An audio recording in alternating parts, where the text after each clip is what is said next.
Hello viewers, welcome to ஜோஸ் மேக்ஸ் gallery.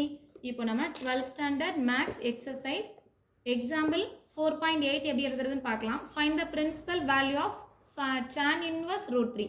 So tan inverse root 3யோட வேல்யூ என்னன்னு சொல்லி ஃபைண்ட் பண்ணலாம். ஸோ tan இன்வர்ஸ் அப்படின்னு சொல்லும்போது நான் இதை டீட்டான்னு செலக்ட் பண்ணிக்கிறேன். Theta equal to tan inverse root 3. tan left hand side வரும்போது tan theta equal to root 3. tan எப்போ ரூட் 3 ஆன்சர் கிடைக்கும்? tan வேல்யூ பொறுத்த வரைக்கும் பை பை 3, அதாவது 60 டிகிரி வேல்யூ தான் ரூட் 3. இந்த பை பை 3 எழுதிட்டு tan ஆப்போசிட் சைடு வரும்போது tan இன்வர்ஸ்னு மாறிடும். tan அங்கே வந்தால் tan இன்வர்ஸ் இல்லையா? tan inverse root 3. ஸோ இதோட வேல்யூ ஃபைண்ட் பண்ணிட்டோம். இது கரெக்டானு செக் பண்ணணும் இல்லையா? இதோட பிரின்சிபல் வேல்யூவில் எழுதி செக் பண்ணலாம். பிரின்சிபல் வேல்யூ என்னென்னா minus pi pi 2 comma plus pi pi 2. சைனுக்கும் இதே வேல்யூ தான், ஆனால் அதில் க்ளோஸ் ப்ராக்கெட் போட்டிருப்போம். இங்கே ஓப்பன் ப்ராக்கெட் போட்டு எழுதணும், க்ளோஸ் ப்ராக்கெட் கிடையாது. ஓகேவா? ஓப்பன் ப்ராக்கெட் போட்டு எழுதிக்கலாம். பை பை 3ன்றது 60 டிகிரி, 0 to 90ன்ற இந்த லிமிட்டில் இருக்கும். So minus pi pi 2 plus pi pi 2 லிமிட்டில் இந்த வேல்யூ இருக்குது.